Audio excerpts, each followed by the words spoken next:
Tired of the everyday routine? Ever dream of a life of romantic adventure? Want to get away from it all? We offer you Escape.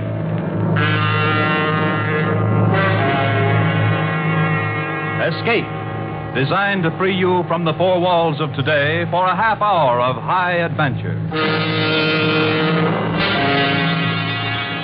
Tonight we escape to a lonely lighthouse off the steaming jungle coast of French Guiana and a nightmare world of terror and violence, as George Toulouse describes it in his hair-raising tale, Three Skeleton Key.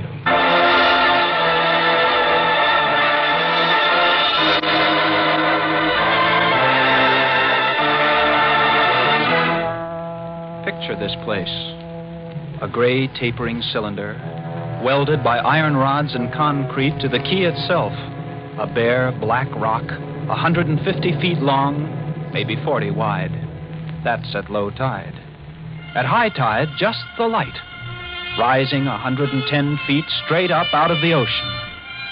And all about it, the churning water. Gray-green, scummed apple, warm as soup, and swarming with gigantic bat-like devilfish, great violet schools of Portuguese man-o'-war, and, yes, sharks, the big ones, the 15-footers. And as if this wasn't enough, there was a hot, dank, rotten-smelling wind that came at us day and night off the jungle swamps of the mainland. A wind that smelled like death. Set in the base of the light was a watertight bronze door. And in you went, and up. Yes, up and up, and round and round, past the tanks of oil and the coils of rope, cases of wicks, racks of lanterns, sacks of spuds, and cartons and cans, and up and up and up, round and round. Over the light storeroom was the food storeroom, and over the food storeroom was the bunk room where the three of us slept, and over the bunk room was the living and cooking room, and over the living and cooking room was the light.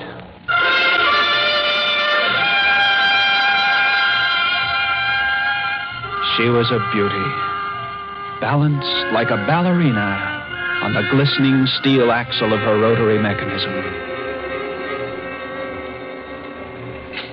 At night, you'd lie there on the stone deck of the gallery with the light revolving smoothly and quietly over your head, easing her bright white eye 360 degrees around the horizon. You'd lie there watching to see that the feeders kept working, that everything ran right. And it wouldn't be bad. The other two fellows snoring in their sacks 2 levels down. You'd smoke your pipe to kill the stink of the wind, and it wouldn't be bad.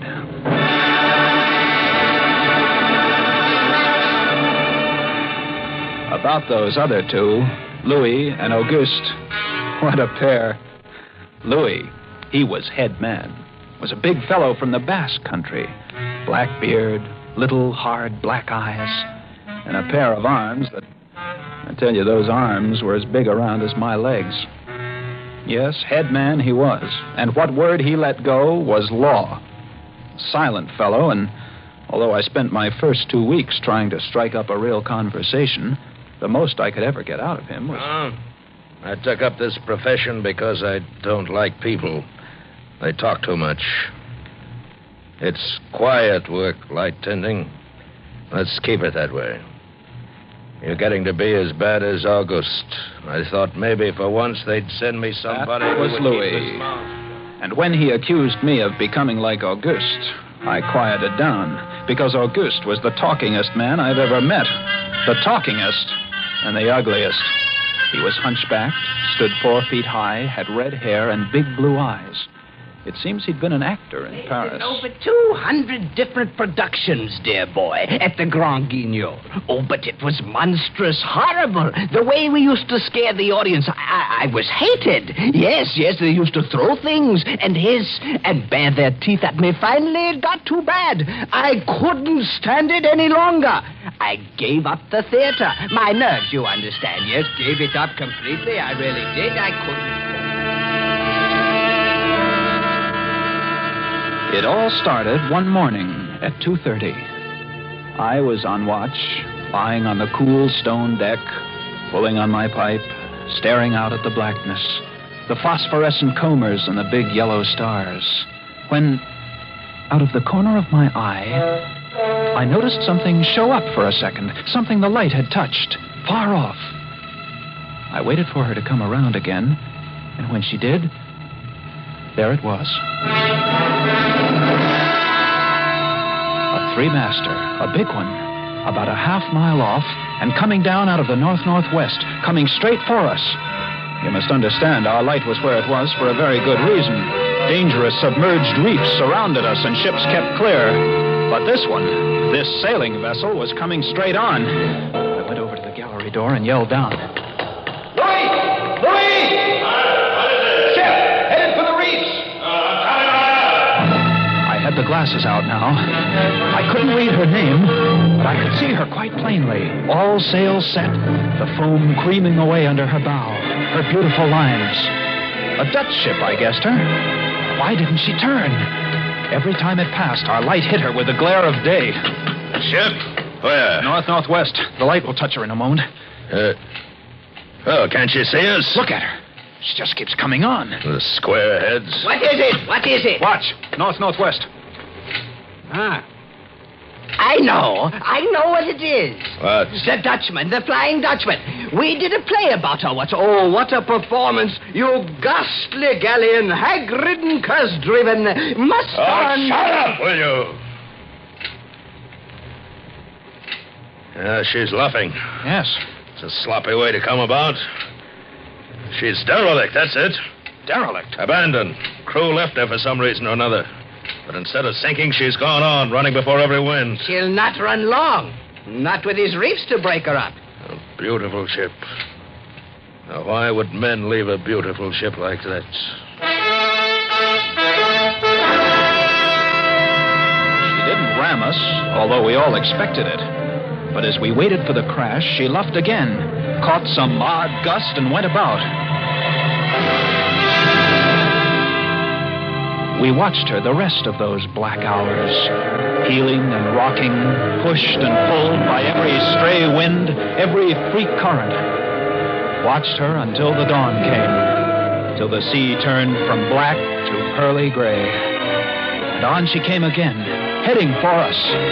We all had our glasses trained on her now. August, you can kill the light. Right, Chief. She doesn't look so good by daylight. Think she'll ground this time? I say, do you think she'll ground this time? This is impossible. Absolutely impossible. What? Here, take my glasses. They're better than yours. All right. What is it, you're... I had to focus. And then my breath froze in my throat. The decks were swarming with a dark brown carpet that looked like a gigantic fungus, but undulating. And on the masts and yards, the guys and all, were hundreds, no thousands, no I don't know. An inestimable number of tremendous rats.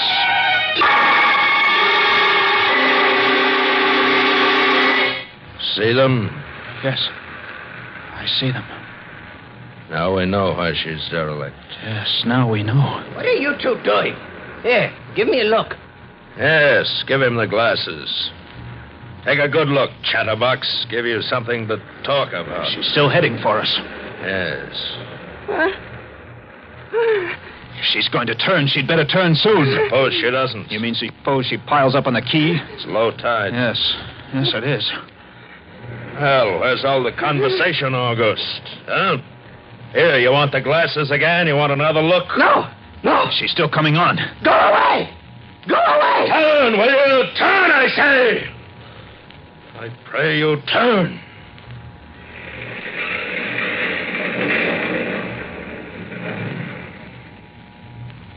Cracked up. The rats! Look! On the water, like a carpet. They're swimming. Sure, they're swimming. Those are ship's rats. But they're swimming for the rocks. The door below. It's open. Well, come on. And down we went, racing down the stone stairs, taking them 3 and 4 at a time. Scared? You bet we were scared. August, you get the windows. Maybe they can climb. We don't know. Right, Chief. But hurry! Hurry! Look. You see them? No. Oh, yes, I do. Up at the other end of the rock. Look at them. Millions. Yeah, they smell us. Here they come. Oh, close the door. I can't. Stop. Here, let me. Move, you. Yeah. Made it. Holy, that was close. One got in. Look, there. Well, get him. Watch it. Catch him. What a brute. He was as big as a tomcat, bigger. And his eyes were wild and red, his teeth long and sharp and yellow. He went for us, starving, ravenous. And we fought him, fought that one rat all over the room. It was, oh, believe me, I don't exaggerate.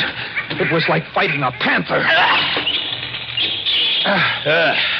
I got it. We'd better get aloft. As we ran up the winding staircase, we passed the tiny windows of the various levels, and at every one was a thick, wriggling, screaming curtain of brown fur. I was ahead of Louis, and I dreaded each successive level.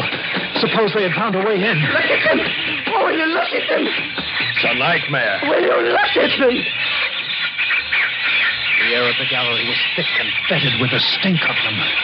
The light was dim, brown, filtered through the crawling mass that swarmed over the glass, all about us. We couldn't see the sky. Nothing. Nothing but them. Their red eyes, their claws, their wriggling, hairy snouts, and their teeth. The rats. They screamed and howled and threw themselves against the glass. They were starving.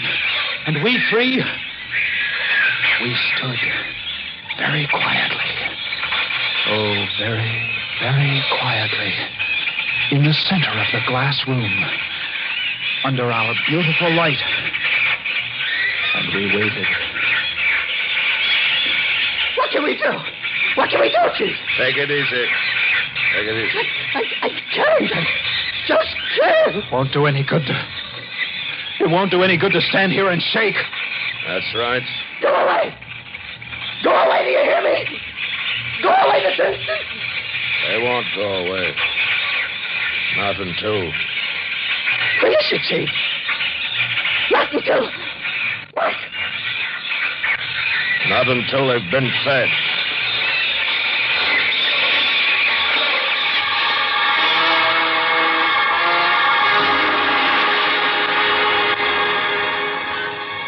You can take just so much horror, and then you get used to it. And they were interesting to watch, you know.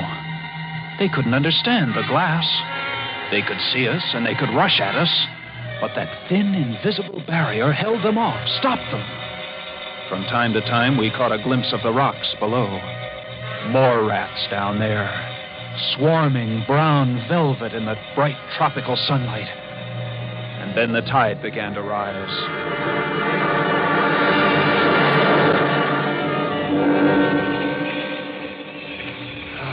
If only it had drowned some of them. Ship's rats don't drown. No, sir. You can't drown one of them. They're all climbing up the tower. This bunch around us is getting thicker. Say, what's the time? 6:15. You've got first watch, Sean. Right. Wake me at 10. I will. Come along, August. It was getting dark. One side of the room was lit a soft, filtered red. Sunset through the rats. Oh, very pretty. I set the wicks, checked my fuel, and then lit the lamp. It caught them, lit them in their gigantic wriggling web of pale, hairless bellies, twitching red tails, bright eyes. And then I started the rotary motor. The light drove them mad. As she swung slowly and smoothly about, she blinded them in the fierce stabbing bar of light, moving continually about, ever turning, ever touching, ever moving around and around. And they, twitching and shuddering, eyes flaming when they were struck by the light, the bright light moving.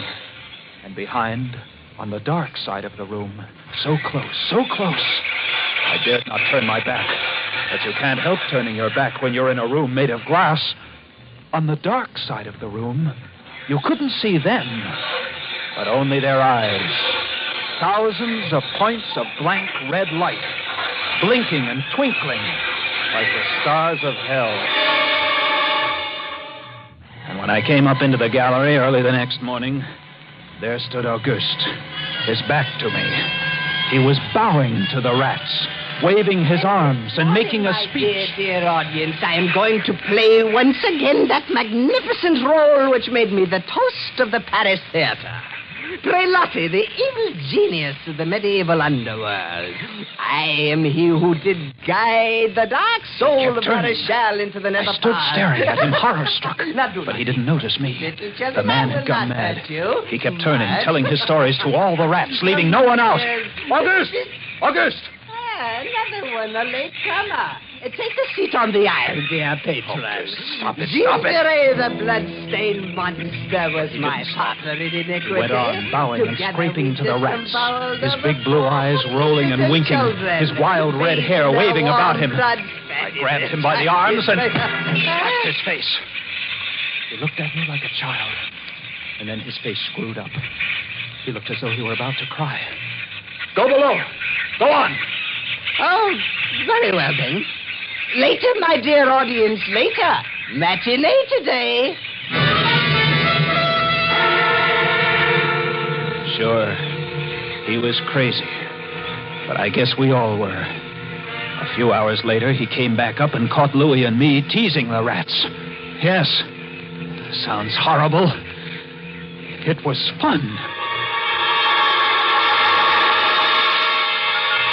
We would get right up against the glass and make faces at them. It drove them crazy.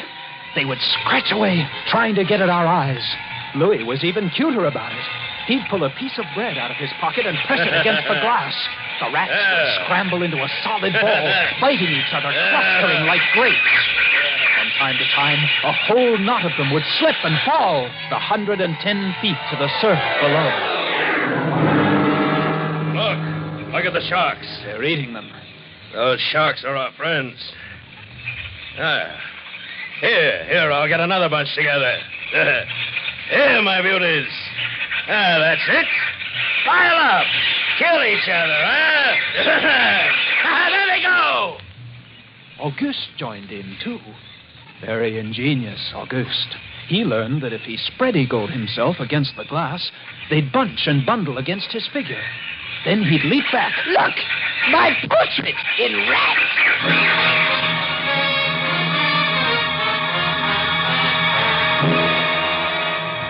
It went on all day. And then I was lying in bed. It was about midnight. I was very tired, and I was just beginning to fall off to sleep when I became conscious of a new sound. I couldn't figure it at first.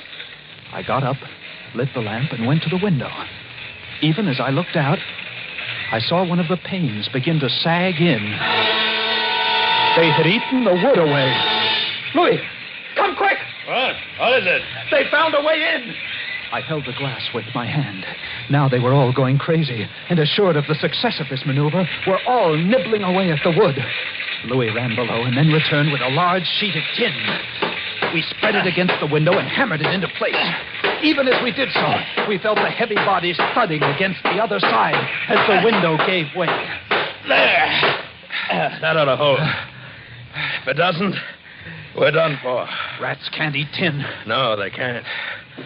But what was that? I don't know. Came from below. The storeroom window.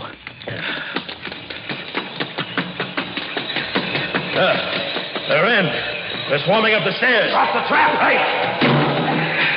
There! What? Two of them got in. Let's go after them. We didn't have to go after them. They came at us. I leaped to one side and grabbed a marlin spike, swung, and smashed one in midair. No! I whirled to see Louis with the other. It had ripped his hand open and the blood was pouring out. He held his hand aloft and kicked at the snarling rat.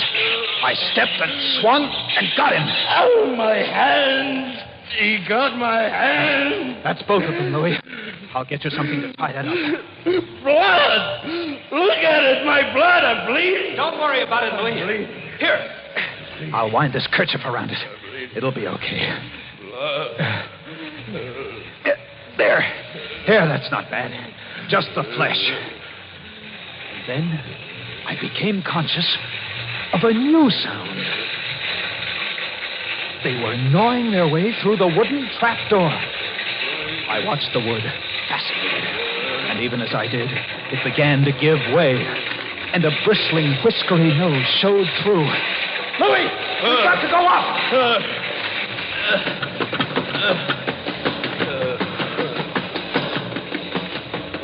The next level was the living quarters and kitchen. I slammed the trap there, but it too was wood. Oh, my blood. What are we going to do? I don't know. They'll be through this one in a minute. To the gallery. The trap door in the gallery is metal. Good. Come on! We made it. We lay across the trap door, exhausted, while below us the rats took over the entire tower. I could hear them howling and fighting over our food supply, our water, our leather. And all about us, the others screamed and glared in at us, swayed in a tangled mass, hypnotized by the ever-turning light. By morning, the air in the little room was horrible. Until now, we'd been getting air from the tower below. Now that was sealed off, and so was all our food and water. We lay exhausted, panting, waiting, and the hours crawled on. I was almost dozing from fatigue when I saw a sight that brought me to fast. Would you like to come in, my beauties? Would you? I hold the powers of life and death, and I can let you in, you know. Auguste was standing by the glass, and in one hand he held a big wrench. He was tapping the glass gently, not quite hard enough to break it. I eased myself to my feet, and slowly, very slowly, tiptoed toward him. All I have to do is tap just a little harder and... I found a coil of wire in the toolkit, and I trussed him up, fastened him to a stanchion in the center of the room. Louis was of no help. He lay on his side, looking at his bloody hand, weak and sick as a baby. So there I was, a lunatic and a coward for company. And all about, watching our little drama, the rats.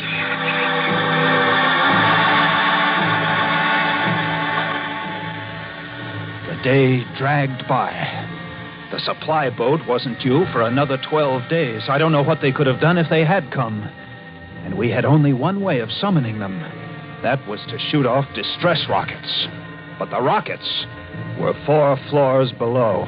And even if they'd been right there in the gallery, I couldn't have opened a window to fire them.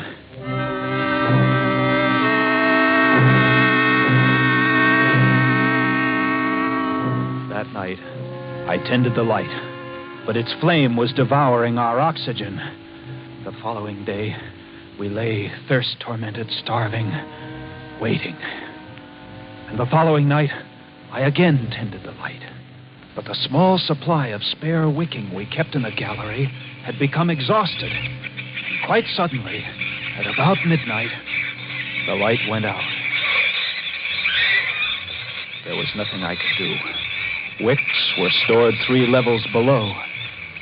Nothing I could do. Nothing. From time to time, I'd strike a match to see the clock. And when I did, it lit up the million red eyes about us. All about. Watching. Waiting. Below, it had grown quiet. They'd cleaned us out, and now they, too, were waiting. All waiting. And then, the rats, quite suddenly, were silent. And then I heard it.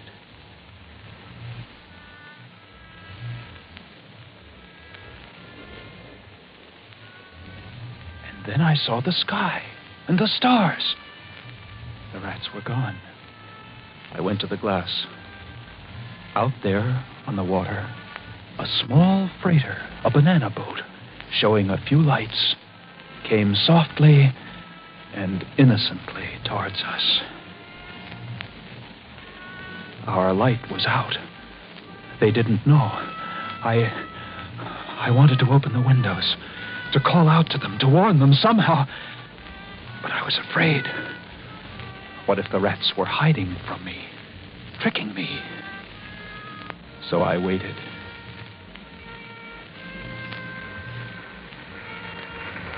She grounded very softly on a reef not 200 yards from the quay. Grounded so gently that the man playing the cornet, was he a passenger, crewman, off watch, didn't even stop playing.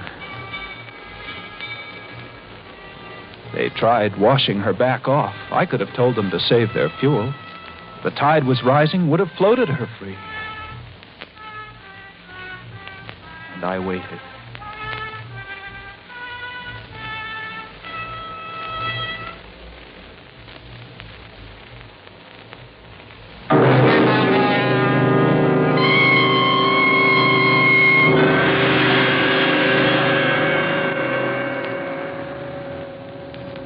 That's all. That's the story. The sun came up, and there wasn't a rat on the whole quay. Every last one of that terrible army had left us, gone back to sea on their new ship. Auguste, insane asylum. He never recovered. And Louis, they took him into Cayenne, where he died of blood poisoning from his bite. Yes, that's the whole of it. And if you'll excuse me now, I must go set my traps. No, mouse traps. No rats in this lighthouse. I should say not. Life in the lights isn't bad.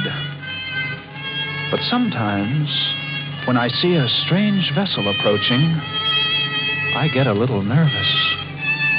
Sure. Somewhere on the seas, there's a little banana boat without a crew. That is, without a human crew.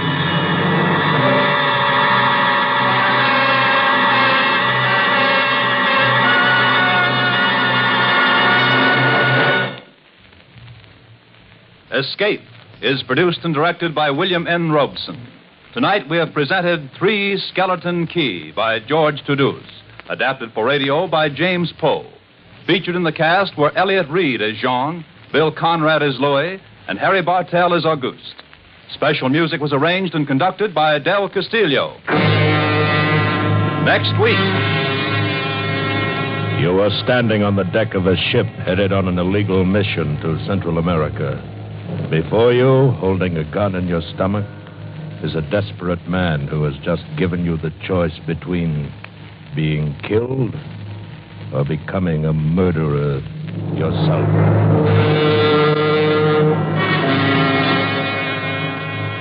Next week, we escape with John and Gwen Bagney's exciting tale of a murderous trio of gun runners in Central America, Maracas.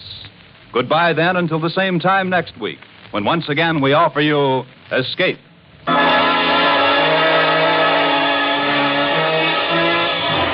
Stay tuned now for Life with Luigi, which follows over most of these CBS stations. This is CBS, the Columbia Broadcasting System.